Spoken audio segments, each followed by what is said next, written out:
So, welcome everyone, ladies and gentlemen, welcome on behalf of the NYU Abu Dhabi Institute and our research fellowship program that we run there in the humanities and social sciences. That is the humanities side of the social sciences in Abu Dhabi. Let me tell you just give you a few words about the program and then introduce you to our speaker tonight. We initiated this research fellowship program 3 years ago, and Giuliano Garavini is actually our very first senior fellow. With him, we initiated a program that by now we have had 15 people joining us over the last 3 years. Next academic year is going to be, we think, very successful. We have accepted 13 fellows, 4 junior fellows, that is to say postdoc people who have just finished their PhDs, and then we invite them to try to finish or to prepare book publication based on their dissertation. So we give them a full year fellowship, and we also have senior fellows such as Giuliano, who have a representation in the fields that are that could be anything from the different disciplines within the humanities and social sciences, as long as the topic of research relates to Arab culture. And I'm mentioning this, that maybe there are some people among you who, hearing this, may have an interest next year to apply to our program. We're going to run the program for at least another 2 years, maybe 3 years.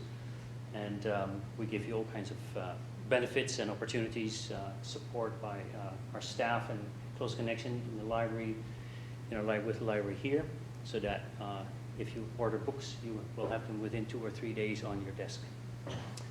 I'm mentioning this in order to emphasize that while we are very far away from New York, we do consider ourselves to be an extension of the program here.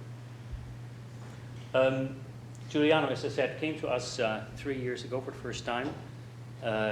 I hope mutually it was such a good success that Giuliano agreed that was willing to come again this year. He is an historian. He comes to us from University of Padua. He has a very interesting and long track record as a researcher and published books and many articles. I would say that the extremely catchy title, OPEC, double colon, A History of Oil, is at the essence of his work. He is almost finishing a book on the subject right now, and I'm very happy to introduce him to you this evening because not only of his scholarship, the high level of his scholarship and his insights, but as we all know, especially we living in Abu Dhabi, what great actuality the topic of his research has. So without further ado, please welcome Giuliano Garavini.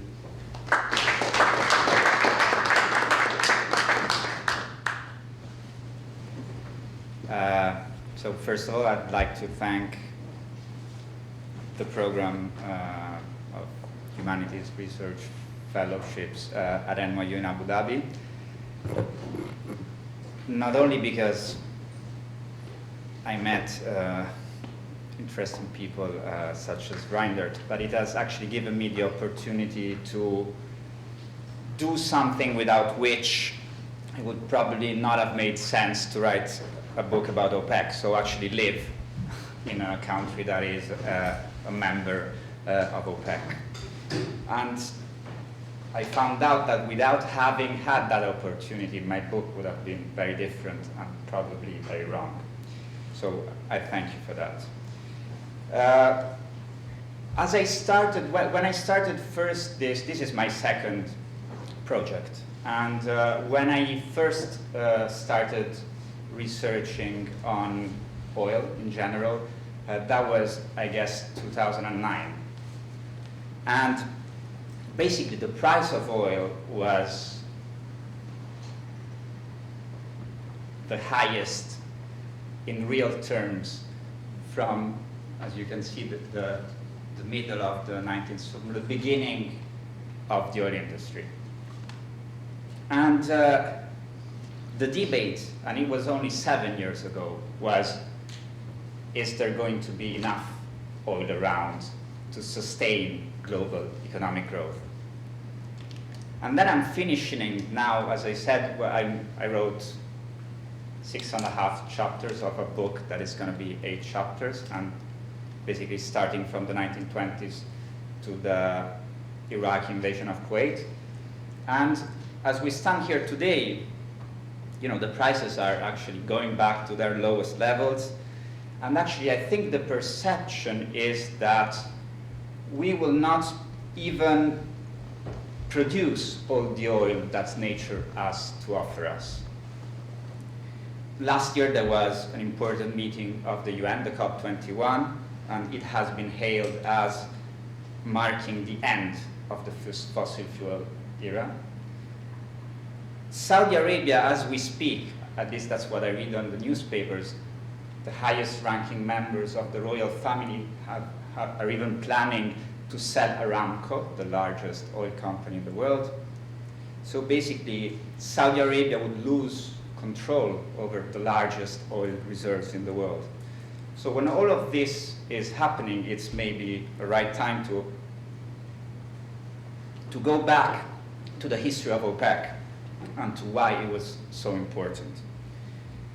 As you might know, Italy has very little oil and very little gas. I'm an Italian, and there's actually not many reasons why an Italian would want to engage in a topic such as this. And I owe you an explanation for this, I think.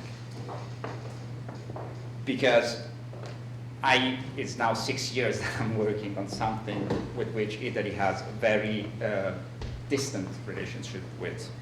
The first interest I had in the history of oil is because basically for a short period of time, for decades, in the 1970s, OPEC, this organization, actually created panic among the oil-consuming countries.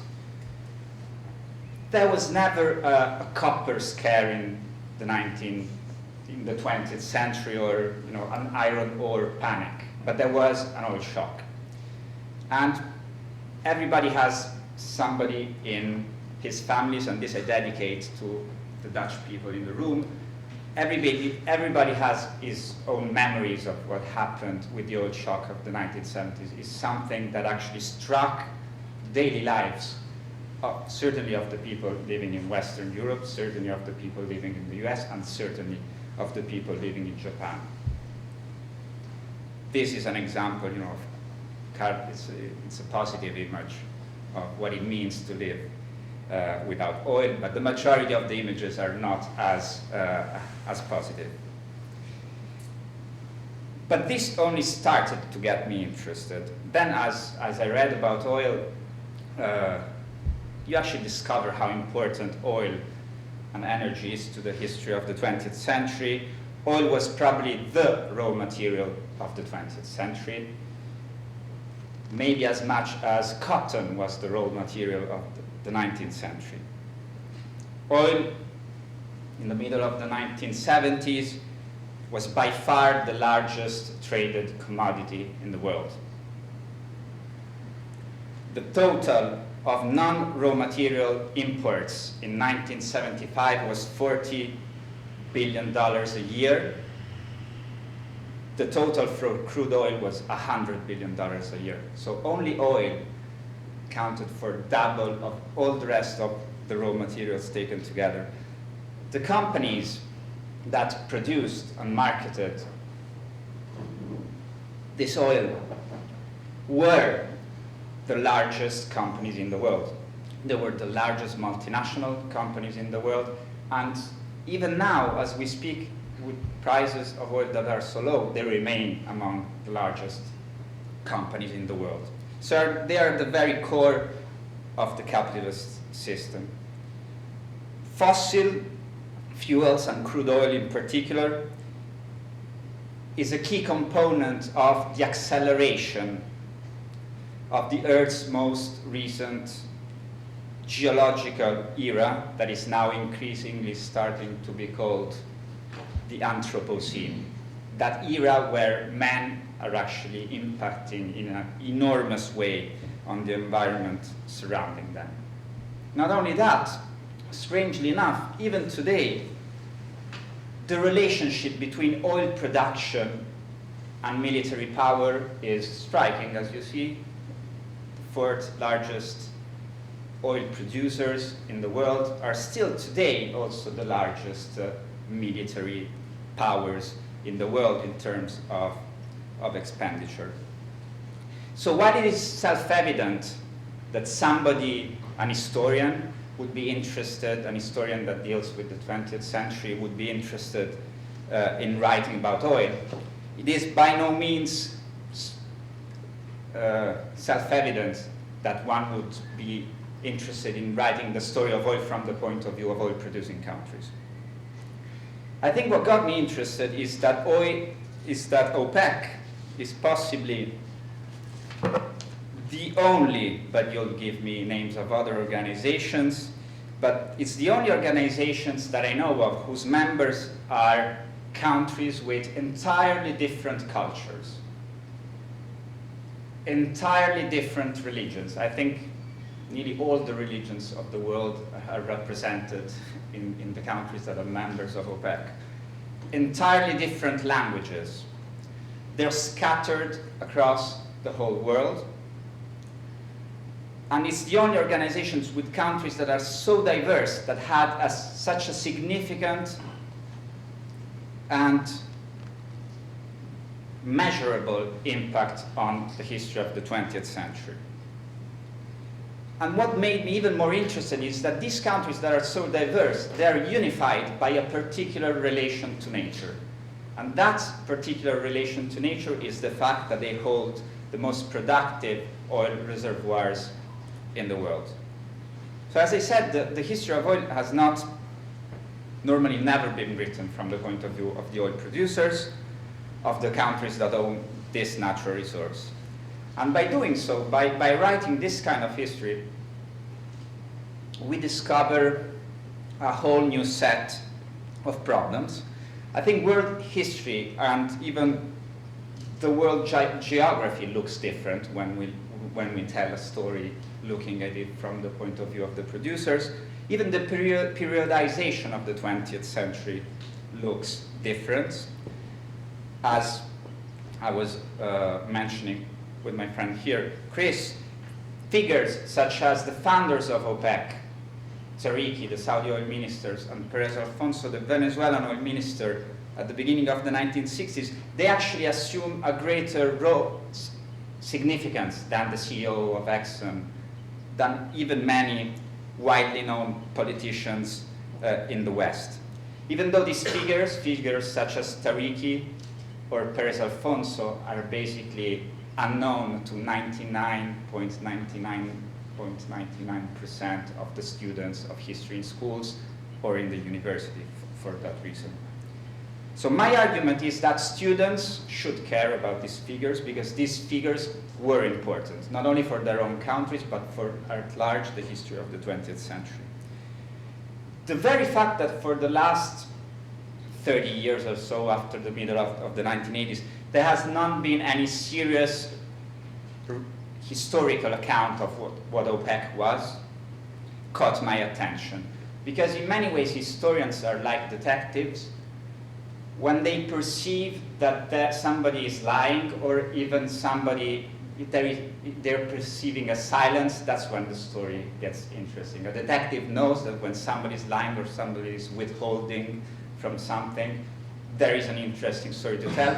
And I think historians reason in the same way. The fact that nobody spoke about this for a long time caught my attention.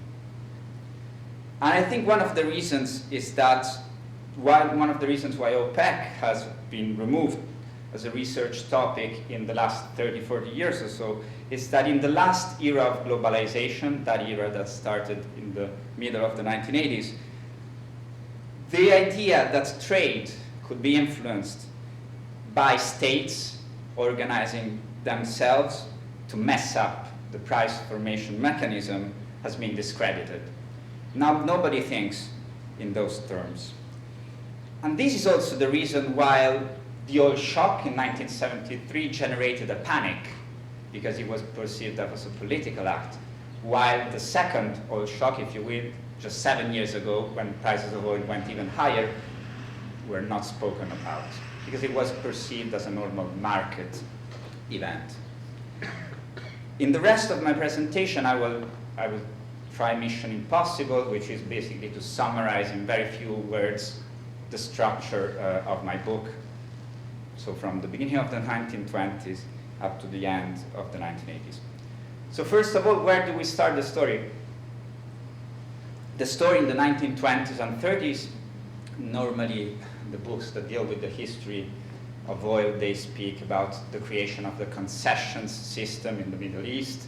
They speak about the creation of what is called the international oil cartel, the largest multinational oil companies in the world getting together to control oil in the Middle East and elsewhere. But actually, what is important, at least in my story, is that what we should really be looking at is a Venezuela-centered story. The Gulf was actually the Caribbean Sea and the Gulf of Mexico. The first eastern province of Saudi Arabia, the eastern province of Saudi Arabia is the region that holds the largest and most productive oil fields in the world. At the time, this was Lake Maracaibo in Venezuela. When one looks at the history of oil from the point of view of the oil-producing countries, what we're actually looking at is the rise of Venezuela to be the largest oil exporter in the world, which it became in 1929, overtaking the US, and it stayed the largest oil exporter in the world until the end of the 1960s. The sheikh of the time was Juan Vicente Gomez, who basically ruled Venezuela from 1908 to 1935, making his hometown of Maracay, from where he actually ruled Venezuela, so not from Caracas, but from Maracay. He made it look like a word marvel, and here you can see the Plaza de Toros, the Bull Stadium that he built among many other such monuments in the town of Maracay. Venezuela really became a nation state with a functioning national army and solid state institutions, also state institutions that dealt with oil, when it became an oil province in the 1920s. It also was Venezuela the first oil country, whatever this means. To simplify it, one could consider that to be an oil country means when a country is when the income of the state of that particular country derives basically the vast majority on oil income, and when the non-oil sectors are progressively marginalized and the oil sector becomes crucially important. The Venezuelan intellectuals and politicians were the first to think about the role of oil in the economy. And one of the first sentences that was used on how you should deal with the fact of being an oil country is given by the Venezuelan economist and politician Uslar Pietri, who invented the concept of sembrar petroleo, which means to seed oil. The idea was that the rent of oil should have been transformed into agriculture. This is the beginning of a series of intellectuals in oil-producing countries thinking that to be a rentier state is not a good thing, and you should transform oil into something else, so to make it a productive for the economy. The oil strike in Venezuela, a general strike in the oil fields, which actually spread to the whole country in 1936, is considered the very beginning of the modern political system of Venezuela. So once Venezuela became the model of an oil-producing region, the system that was introduced in Venezuela which goes by the name of the 50-50 profit sharing model, that was first introduced in Venezuela in 1948, spread then to other oil provinces.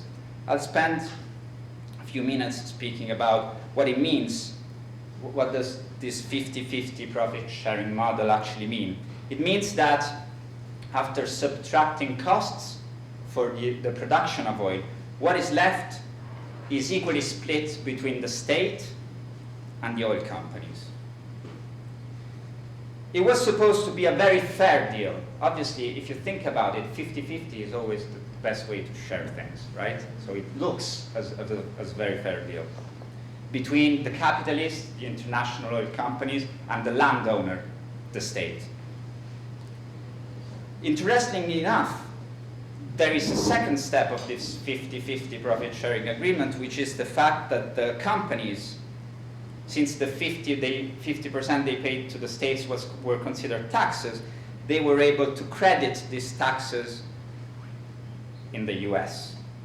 So that by the beginning, and that's the figures you see in the image below, by the beginning of the 1970s, big oil companies in the US were paying basically zero taxes to the US government. So as I said, this system was first introduced in Venezuela. Then there was a very strange Venezuelan mission to the Middle East in 1949, 1950. It was the first time that Venezuelans actually traveled to the Middle East. And there was no diplomatic relationship between Venezuela and the countries of the Middle East. In order to go to the Middle East, the Venezuelan diplomats had to go to Washington to get a visa and approval, or they had to go to London to get a visa and approval. And they knew very little about the Middle East. For example, they went to Iran with copies of the oil legislation of Venezuela translated in Arabic, not knowing that Iranians do not really understand Arabic, or majority of them do not. But it was a first effort to generate context between these regions. And eventually, as I said, the 50-50 profit-sharing model spread to the whole Middle East, and it was a great business for the companies, because with this 50-50 model, the companies were able, when I say the companies, it's the largest oil, let's call it the international oil cartel, they were able to secure concessions in the most productive oil regions in the world, while at the same time they were reducing taxation in the US. From the point of view of the producing countries, the 50-50 was a mixed blessing, because on one hand they got more money from their oil, so that was good.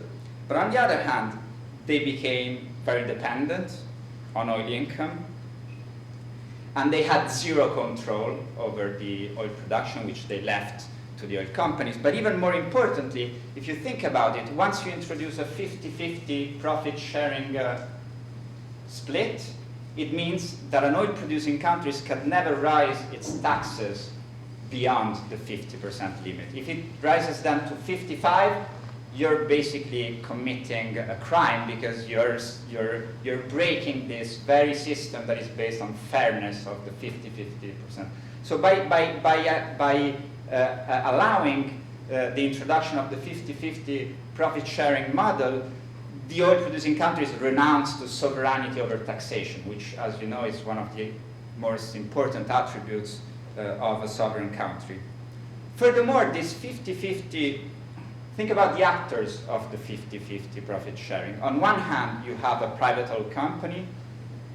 On the other hand, you have a government that in principle represents the entire population of a country. And that very natural resource that is split so evenly is important for that government, because it's basically the resource that could help the improvement of living conditions in the country. But even more, think about this. In Qatar, at the very beginning of the 1950s, there were slaves. In Qatar, there were Qatari slaves that were working in the oil fields. And these slaves were handing to their slave owners 85-90% of their salaries. So when the 50-50 profit sharing was introduced in Qatar, the slave owners were very nice, and they actually applied the 50-50 to their slaves, and they said, okay, from now on, you're gonna just give us 50% of your salary. But in that case, you would not consider such an equal and fair relationship, because you don't consider slavery to be such an equal and fair relationship. Anyway, the introduction of this model was very powerful. And it contributed to the massive expansion of the use of oil as the main energy source in the world. Oil-producing countries became increasingly dependent on the income of oil, and they started fearing the fact that they had no control over the price of oil. The majority of their income was coming from oil, but they had no ways in which to influence the price of oil. So they decided that they wanted to prevent the price of oil from falling, and this is actually at the roots of the creation of the Organization of the Petroleum Exporting Countries that was created in Baghdad in September 1960s. So as I said before, OPEC I consider it to be the first international organization of the global south, or the third world, call it as you will. Probably third world is a better definition for those times. It was even created 1 year before the launching of the non-aligned movement that was launched in 1961, but was only institutionalized in the 1970s. And it was created before the creation of a group called the Group of 77. Probably most of you were not heard about it, but it's a group of countries of the third world that helped create something called the United Nations Conference for Trade and Development, that, if you will, is the first economic organization of the third world. So OPEC is very important. How did they manage to do this? Why did they manage to do this before other forms of international organization? First, as I said, because oil was crucially important, had become crucially important from the global economy. Second, because oil, by its very nature, it's easy to stock, it's easy to carry, became very soon a global industry. Third, because the most productive regions in the world that eventually became members of OPEC were also countries that were either struggling to gain economic independence, or they were struggling to gain political independence, because many of them were still formally or informally part of colonial empire. Lastly, and this is crucially important, is because these countries, they all faced, if you will, the same enemy. And the enemy is there on the right. It's the international oil cartel. So there was a cartel in the 1960s. Normally, the name of OPEC is associated with the idea that it is a cartel. Obviously, it's not born as a cartel, because in order to be a cartel, generally speaking, a cartel is made up of private companies. Rarely a cartel can be made of sovereign countries. But furthermore, at the time, OPEC countries had no control over oil production. So obviously, to be a cartel, they had to have some kind of control, which they had not. And the article of the statute of OPEC that explains who can be a member of OPEC and who cannot be a member of OPEC is quite intriguing, because it says that first, in order to be a member of OPEC, you have to be a significant net oil exporter, which is a very vague concept that has never been specified. And the second element is even vaguer, because in order to be a member of OPEC, you have to have fundamentally similar interests to the other members of OPEC, which is another very vague concept. And to my mind, and in my reading, it actually means that in order to be a member of OPEC, at least at that time, you had to be an oil country, which means at that time a developing country that bases its hope of becoming a modern country on the oil sector. This also means, for example, that an oil exporting countries of that time, such as the Soviet Union, could not be a member of OPEC because its interests were not the same. It was an industrialized country. Oil was just one part of the industry of the Soviet Union. It was not the crucially important element of the industrialization of the Soviet Union. Anyways, once OPEC is created, you enter the 1960s, which is the decade of consumerism, the decade in which oil becomes, not only important for the economy, but even enters the houses of people. Here I took an image of 2 chairs just because I have them also in my house. It became synonymous with modernity. Plastic, massive increase in the consumption of oil, citizens in the industrialized countries giving for granted that oil would flow freely and very cheaply. And it is normally taken to be a lost decade for OPEC. In the 1960s, OPEC was created in the 1960s, but nothing happened, and it did not manage to have any significant role until the 1970s. I think this is not true. I think actually the 1960s were one of the most successful decades for the history of OPEC. First of all, because OPEC countries managed to create, this might be technical, but they managed to slightly modify the way the concessions worked. The concessions that were contracts between oil producing and the international oil cartel and the private companies were considered to be sacred. They could never be modified. But in the 1960s, in small things such as royalty expensing things that there's no need to know, but OPEC countries actually managed to modify the way these concessions worked. They even produced maybe the only example in 1968 of a document in which these countries try to understand the way they want to behave with their own natural resources, and they try to find an agreement in the way a government should behave with its own natural resources. But probably even more importantly, as you see here, in the 1960s, the prices of all the commodities were going down. This also applies to the market price of oil. But what's important to know is that oil was not paid at its market price. Oil was paid at something called the posted price, which is a tax reference price. So the price that OPEC countries were paid for was a posted price, and this posted price never moved from the year before the creation of OPEC, 1959, to when the posted prices disappeared. It had only went up.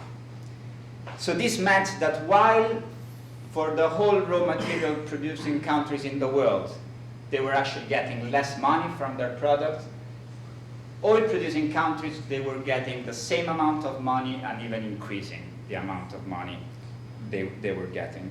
So this also means that while in the 1960s there was the main theory that unified raw material producers was the dependency theory that gave birth to the United Nations Conference for Trade and Development. This theory stated that the prices of raw materials were progressively going down, while at the same time the prices of manufacturers would progressively grow, and this meant that the countries of the third world were, structurally at a disadvantage with the industrialized countries. This whole theory did not apply to OPEC because the oil-producing countries were actually gaining more than they did in the past. In fact, the 1960s was a decade of what is called a crisis of profitability for the international oil companies, because they were paying OPEC countries at fixed prices, but they had to sell oil on the market at declining market rates. So it was a successful decade of OPEC, which leads to the 1970s, when the increasing importance of oil for the economy of the world eventually made itself felt. And precisely in 1970, the oil market changes from being a consumer's market to being a producer's market, or a market where it was the consumers that made the price. In 1970, it became a market in which it was the producers to make the price, and I won't say exactly why this was so. There were a number of elements, increasing in consumption, growth in industrialized countries, the peak oil in the US, peak oil in Venezuela, a number of elements. But there was a huge change which eventually became a revolution in 1973. What we normally know as the oil shock, actually, if you look at it from the point of view of the oil-producing countries, is actually the oil revolution, which is the name that they remember this. They remember 1973 for. Oil became a symbol for the acquisition of national independence. Actually, the dates of the nationalization of the oil industries in many OPEC countries are national holidays. For example, in Iran, March 20 is the day, oil nationalization day. It's a national holiday. The same goes for Mexico in 38, the day when Algeria nationalized oil, I think February 14, 1971, and so on and so forth. And there you have an image that I took in Jakarta. Now this image is interesting because that is the main square of Jakarta. The highest building you see there is the national monument, is the symbol of the Indonesian independence after Dutch colonization, and its building has started in the 1960s with Sukarno and it ended with Suharto. But the second tallest building that you see is Pertamina, the national oil company of Indonesia. That's how important the oil sector is to the identity of the oil-producing countries. From the point of view of OPEC, what was revolutionary was its decision in 1973 to fix the government take for oil at $7 per barrel. Now it's this figure, $7 per barrel, bear it in mind because it's a figure that it's never mentioned normally in history books. But it is quite important because it's one of the most important economic decisions in the post-World War II era. Why did these countries fix the price of oil at $7 per barrel? I had the opportunity to look at the documents of the meetings of OPEC, in which the ministers discuss how to price oil in December 1973, what should be the right price of oil at that particular moment. And the reason the Iranian delegation gives for setting the price at $7 per barrel, which meant actually increasing it by 4 times, is that this price equaled the price to develop alternative energy sources. Because at the time, oil-consuming countries the consumption in industrialized countries was considered as unsustainable, and there was considered to be a need of shift towards other forms of energy. And even more, I mean, there's long debates in which the Iranian oil minister says that he's been in a building in New York and there was air conditioning all the time and the lights were even, there were lights at night. How irrational it was, the model of consumption of the West. So that figures is arrived at from this kind of discourse.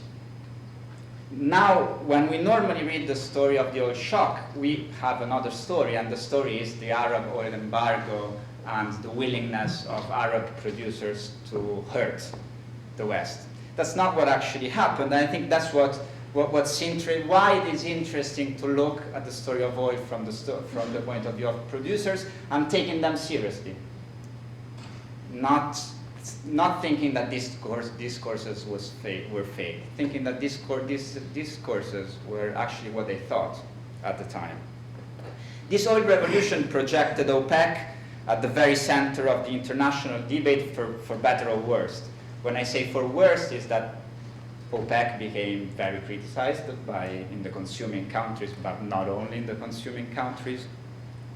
For example, in December 1975, all the oil ministers of OPEC were taken hostage by the arch-terrorist of the time, Carlos, called the Jackal, who took them around Libya and Algeria, managed to kill the Saudi and the Iranian oil minister as traitors. Eventually, he did not kill them.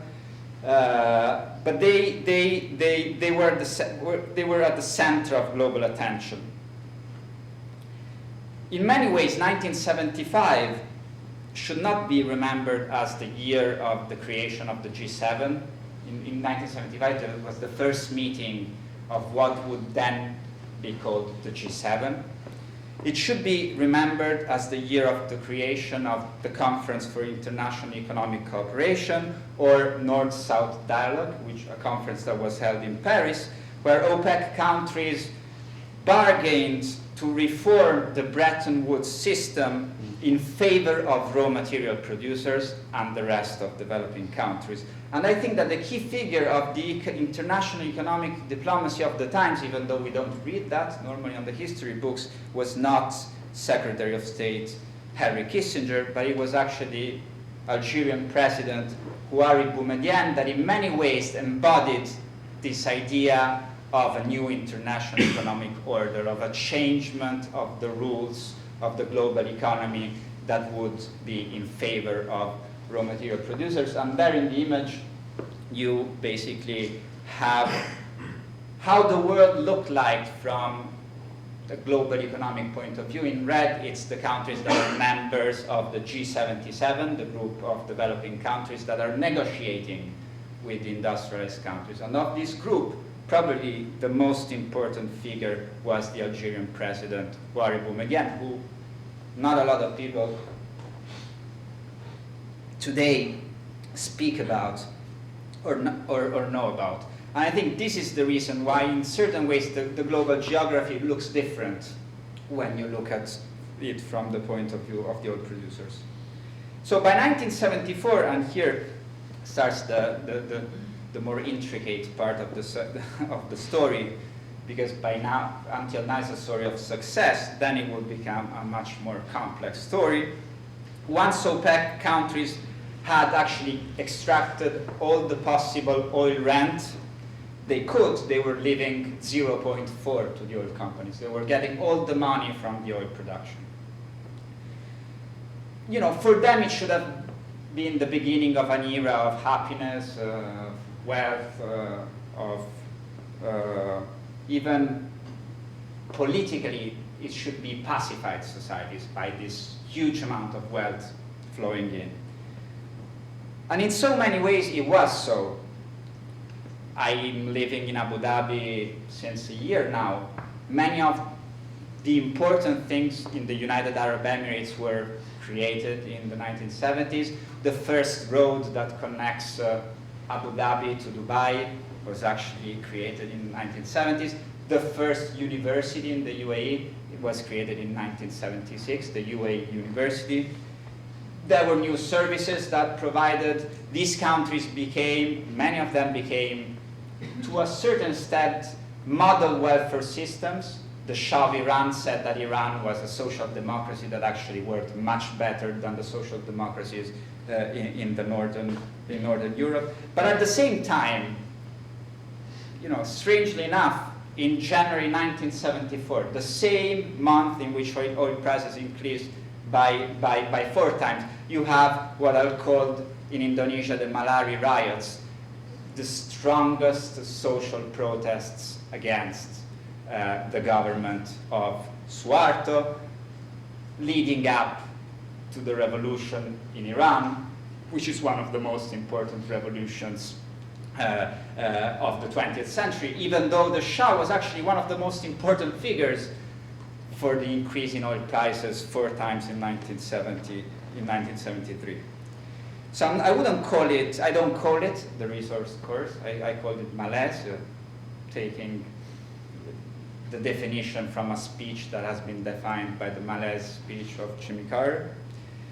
And I'm not trying to build a model. What I want to say is that societies that are invested by such quick, rapid economic and social change, they react.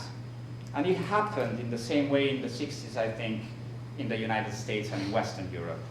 Even those societies had problems to deal with, you know, the quickest economic growth in history.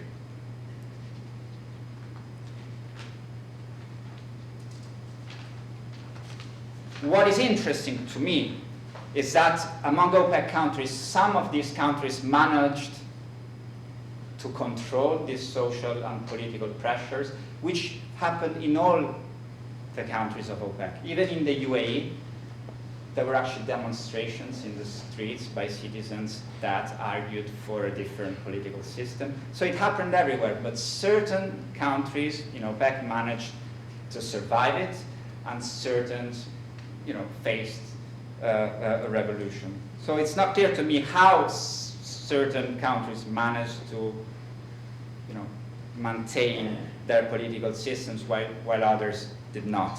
The second point worth mentioning is, and it's a crucial point, once you have total control over oil production,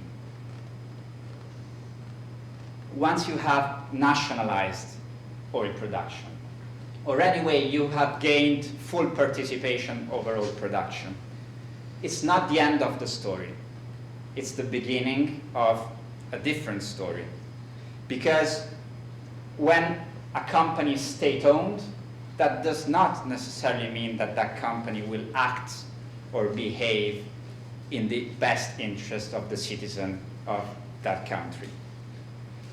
A company, even a national oil company, might behave exactly as a multinational private oil company might want to decrease the taxes it pays, which means less money to the government, which means less money to the people. It might overestimate its costs, which means less money to the government, less money. It might overspend in investments, like buying refineries in the US and all over the world, which means less money to the government, less money to the people. So it might actually want to act exactly like Exxon, BP, and so on and so forth. And here's the trick, that once OPEC countries nationalized oil, they did not want to speak among themselves of the relations within the state and the national oil companies. They were prepared to do that until the companies were foreign, but then they stopped speaking about these things. And the story of the 1980s is not a happy story from the point of view of OPEC. In the middle of the 1980s, you have a huge decrease in the price of oil. Basically, the price of oil goes to $10 a barrel. It was not only a decline in prices after a decade that in the 1970s everybody thought that the oil prices would just go up. And the debate at the time, if you remember the limits of growth and so on and so forth, is that we were going to run out of natural resources. In the 1980s, it's all reversed. You know, there were enough resources from the generations. The oil prices could go down. So the malaise of the 1970s was felt both by the consuming countries, as I mentioned the speech by Carter, where he actually equates the energy crisis to, you know, the crisis of conscience of the American people. So the 1970s, the malaise was felt both by the consuming and producing countries. In the 1980s, it was only the producing countries that felt the impact of this malaise, and they were left to face with it. What does this counter-revolution of the 1980s mean? First of all, it meant war among OPEC countries, leading, in the case of Kuwait, to the loss of sovereignty. Iraq invaded Kuwait, then eventually Iraq was invaded itself, then there were American troops on Saudi soil. So there was, limits to the national sovereignty that was obtained in the 1970s. It meant internal social instabilities in producing countries due to the austerity measures that were introduced by governments. It meant a political and cultural battle against the very concept of OPEC that was actually led by the UK and Margaret Thatcher in particular. That was strong of the fact that the UK itself had become an oil province and could use its oil to defeat the oil producers. It meant the end of any significant hypothesis of international cooperation between producers and consumers, that cooperation that was embodied in the North-South dialogue in the 1970s. It meant the affirmation of the power and the logic of consumers in minimizing the oil rent. Let's pay as little as possible to the oil-producing countries. But more importantly, I think, from the perspective of today and from the perspective of people that think about climate change, is that the counter-revolution led, as you can see in these figures, to a huge expansion in the use of fossil fuels throughout the world. Low prices helped fuel a new expansion of the oil of fossil fuels, not only in industrialized countries, but in newly emerging economies. Eventually, today, China is the largest oil importer in the world. So the introduction of this new concept of the 1980s of the $20 barrel that dominated for the next 20 years after the counter-revolution was the introduction of a new paradigm in the exploitation of natural resources. The principle behind the $20 barrel that was after the counter-revolution is that if you can make a profit, no matter how small that profit is, then it makes sense to produce as much oil as possible. While this makes sense for the consumers because they pay less for their oil, it doesn't necessarily make sense for the producers, and it certainly doesn't make sense from an environmental point of view. So I'm left here closing my speech with some questions. First of all, I ask myself, has OPEC really influenced the policies of the member states? So basically, if OPEC had not been created, would there have been anyways nationalization of the oil industries? Would there have been the decision to define $7 a barrel in December 1970? Would there have been an energy crisis? Would there have been a counter-revolution? And so on and so forth. I think that up to the 1970s, there was really a common debate between oil-producing countries on how best to deal with the oil industry. They really wanted to discuss together what it means to be a raw material producer, what it means to have such a crucial natural resource, and what should be done about it. After nationalizations, it became much more complicated. They did not want to speak. The government of Abu Dhabi does not want to speak with the Iranian government and being lectured on how it should behave with its own national oil company. It became much more difficult. Even more because these countries today do not perceive themselves anymore as, or the majority of them, they do not perceive themselves as oil countries. They do not want to be thought of as oil countries. The Museum of the Future in Dubai, that's going to open in a few years, has a few sections, but all of these sections, obviously none of them deals with oil. There's technology, you name it. This I was quite impressed because they actually portray high-frequency trading as something that is, one would want it to be the future of humanity. But anyways, in this case, I'm worried, but there's other cases in where they want to shift to new forms of robots that manage to do this and that. But the only thing they don't speak about is oil. And this applies in different ways to many of the oil-producing countries, even though, as you see from the image below, oil income will still be crucial for these countries in the foreseeable future. So then my question is, why has OPEC survived up to this day? If it has changed so much its meaning, if it has weakened so much in the 1980s? I think that the reason is that for all of these countries, oil is a matter of life and death. They might not want to be perceived as oil-producing countries or oil countries, as I define them, but oil is a matter of life and death. The only way in which they can sort of delink themselves or decrease the importance of oil is if they delink itself from the international market. So they would have to do the same thing that Mexico did in 1938. The politicians of Mexico took the very wise decision in certain ways. They decided that Mexico would not be an oil exporter, and they stuck to that decision until the 1970s. In that way, Mexico could avoid facing the pressures coming from outside. So they could decide to stop exporting oil, which is something, actually an idea that the Iranian revolutionary government toyed with in 1979, 1980. Eventually it did not go that way. Or they could freeze the oil wealth in sovereign funds, which is the way some countries are doing. For example, Norway has the largest oil sovereign fund in the world. By freezing the oil wealth in a fund, this means that there is not a direct and strong impact of the oil wealth on the economy.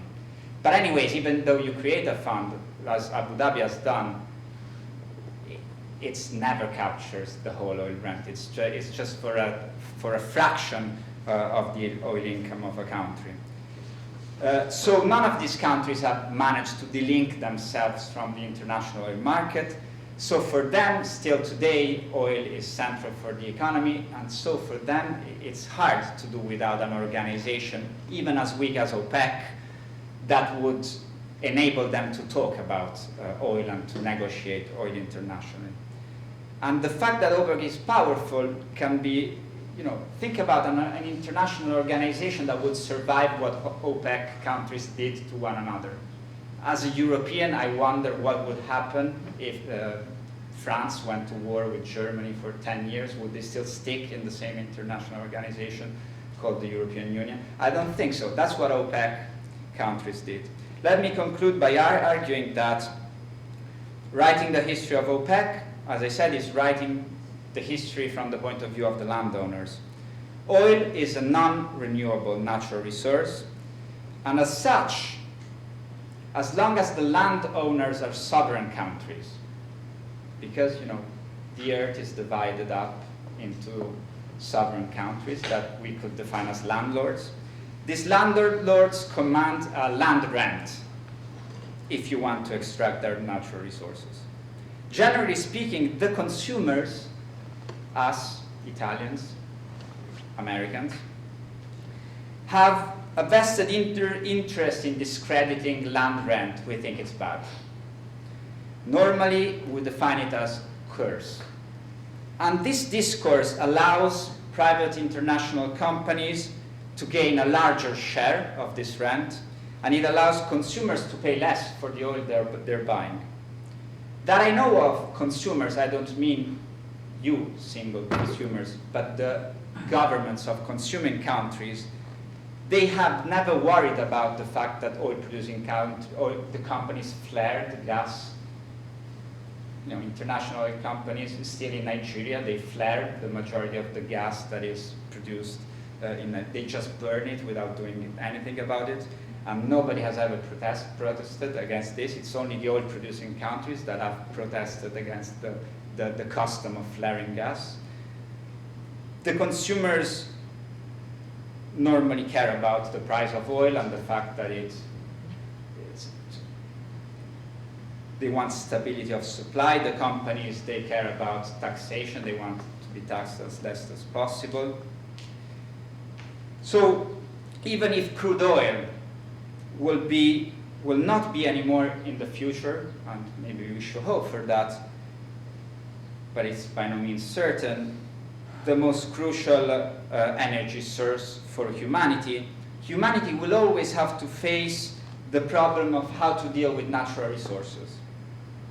And I think if you understand the position and the perspective of OPEC countries as landowners and owners of those natural resources, you actually are more capable of understanding what countries should do with their natural resources, because in that OPEC has a lot to teach. So I hope that this story that I'm writing in a way could be a contribution to this, to the understanding of the relationship between countries and their natural resources. Thank you.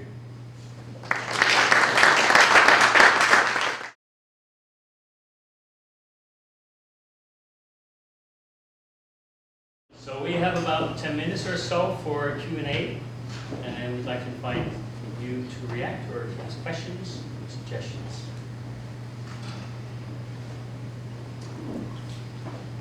Please. Hi, thank you for your talk. I was wondering how you kind of connect this kind of top-down OPEC story with more bottom-up mobilizations around decolonization in the middle of the century. So, like you're talking about how OPEC was able to actually did well in the 60s and was able to modify a number of concessions. But how much of that was linked to whether it was mobilizations around Mossadegh and the Iranian Communist Party in the 50s, or protests in Saudi oil fields in the 50s and 60s. So how much of these deals that OPEC was able to negotiate were related to these popular mobilizations, and how much of it was actually just conglomerate of nation states? Yeah, I think it's a hugely important issue. I personally think that OPEC itself, it was successful because it was, as you hinted to, it was part of a larger process of acquisition of sovereignty that you might call decolonization if you want, that affected many countries of the third world in 50s, 60s, and 70s. Now, this process of acquisition of sovereignty, what was at its roots? Obviously, there was, a top-down process, which was leaderships that struggled in that direction. But these leaderships were hugely pressured by their populations. So actually, I think the history of OPEC, many of the decisions that OPEC took in terms of the members of OPEC are not trade unions, are not the workers in the oil fields, they are the states and the governments of these countries.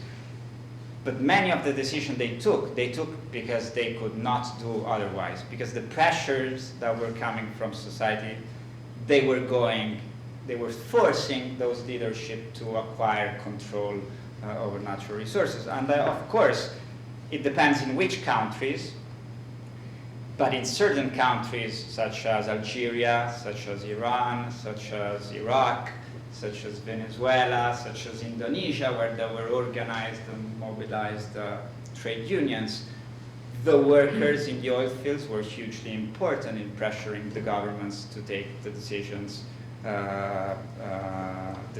they took. So yeah, I agree with you if what you're hinting is that the governments were pressured from social movements, even of workers in the oil fields. Thank you for your presentation. I have a question. What are your thoughts about the fact that most OPEC nations are largely not democratic? And what do you think are the greatest challenges to the survival of OPEC in this century? Okay, the first question, let me answer by showing you a slide that I didn't show you before. This is a sentence by Ross in the book The Oil Curse. What he argues is that before nationalization, the oil-rich countries looked very much like the rest of the world. Today, they are 50% more likely to be ruled by autocrats and twice as likely to descend into civil war than countries without oil. I think it's not very true. I think that the majority of these countries were non-democratic countries before the oil industry was ever developed. They were actually, not only they were non-democratic, but Algeria, Indonesia, the countries of the Arab Peninsula, they were colonized countries. So not only they were not democratic, but they were countries in which, in the case of Indonesians, European countries perpetrated massacres. They were not ruled by themselves and so on and so forth. Actually, oil was important for them, on the other hand, to acquire independence and national sovereignty. Now, this does not reply to your question fully. So what I'm arguing is that many of these countries, they have never been democratic, if by democracy you mean elections, competition among political parties. And oil did not render them less democratic than they were before, because they were not democratic even before. So that's part of the answer, but it would not be fair only to reply like this, because it is true that the government elites, when they acquired this massive oil wealth, they became actually more independent from their oil citizens. This is a discourse that is very clear in the case of the Arabian Peninsula. These governments were able to distribute money instead of asking for taxes. And by doing this, they acquired a large independence from the people of their own countries. So you could argue that in certain ways they acquired more power, but I wouldn't argue that that oil made them non-democratic countries, in the sense that this implies that before... I'm not saying it's the proximate cause. I guess what I'm getting at is just an observation. Yeah. That with the exception of our invasion of Iraq, to bring democracy, we've largely kept quiet as it relates to, the policies of most oil-producing countries as it relates to stifling democratizing efforts, whether it's Bahrain, and we go through other countries. In some places we suppress democracy, like Mossadegh in Iran. And so I was just, I think actually it is a curse, because we need a stable, reliable source that for our economies. And whatever is there, and that's fine, so long as that oil is coming to us for the production of our economy. But going forward, kind of paralleling with his question is, with technology and with media accessible to everybody, how sustainable is that model without more oppression by these governments? Even Saudi Arabia is in a very tough spot with how much it's now subsidizing its people, but people still aren't happy. So things are changing. So how long is this sustainable? I still won't reply exactly to your question, but I hope some of this might be interesting to you. So in an oil country, there are, if you will, two different moments of dealing with the oil sector, which, as I said, you can also decide not to be an oil country by deciding not to export oil. So let's leave that decision aside, because none of the OPEC countries decide to avoid exporting oil. They all decided to export oil, so they became hugely linked to the oil sector. So there is two moments. One is the collection of rent. And the second phase is what you do with that money. Okay? So in the collection of rent phase, meaning the ability to gain as much as possible of the money that is coming from production, to a certain extent, OPEC countries were very successful. And in a way, it's rational that the countries that produce and extract a resource that would not last forever get the majority of the money coming from production. In the distribution, what to do with that rent? So, you know, to invest in education, in health, to debate what is to be done with democratic bodies. Each country is different from other countries. So you would have to go, it's hard to generalize because I don't think that Venezuela is a non-democratic country, for example. I think Venezuela, even though it had, a president that was part of the military, I think the elections in Venezuela, Chavez won the elections, so that were democratic elections, then probably Chavez party is gonna lose it. So to compare Venezuela with the UAE would be unfair. And Iran, is it not a democracy in general? I think it's a different political system than Saudi Arabia. So the generalization, and Norway is an oil exporting country that is hardly possible to define as a non-democratic state. Maybe it's even one of the most democratic countries you might imagine in the whole world. So the equivalence between being an oil exporter and being an authoritarian non-democratic government, I think it's unconvincing. I think the nature of the governments depends from the traditions of a certain country. And as I said, OPEC is a global organization that ranges from Venezuela to Indonesia. So there are many different models of the way oil rent is managed. To my mind, what is worst is that nowadays these countries, they do not debate anymore the fact that they are oil countries. I think it's very important, as you know, I guess for the US it's very important to debate the fact that it's a superpower and what to do with its military.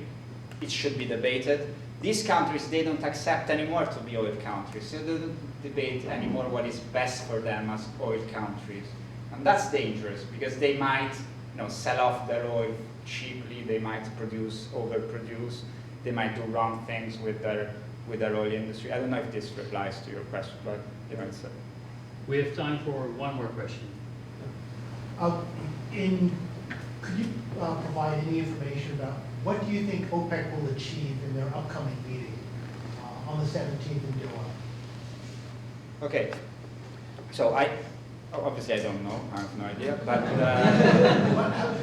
but no, let me reply to you in very general terms. If I am correct in what I'm arguing, that until the 80s, OPEC was an organization of sovereign countries that actually treated oil as a natural resource and dealt with it. And today it's not this. I think today OPEC is an organization of national oil companies that deal with oil as a commodity, as any other commodity. What I mean by this is that until the 1980s, OPEC was a political organization that was actually willing to take political decisions on its natural resources. And what I'm implying is that today OPEC has no desire to treat oil as a natural resource and take political decisions on those natural. So I don't think that today OPEC countries are able to take decisions that would run against the interests of the global oil market. So they could not really cut production. They could not really decide to shift in a coordinated way to other forms. They all go nuclear for their internal energy needs. They're not debating these things. So I would find it unconvincing if they came up with a strong, powerful political decisions stating that the oil market has to be controlled by governments because it's such an important and crucial natural resource that we cannot leave it to the market. I think they're prepared to leave it to the market. So my guess, if this is true, is that however the price of oil goes, it's not going to be because of OPEC. It's going to be because of market factors and demand, production, if a war ends in Libya, if Iran. So that's a guess. Thank you very much, Giuliano, to leave us with such a rich story and this guest. The guests are now invited to some refreshments downstairs. Thank you very much.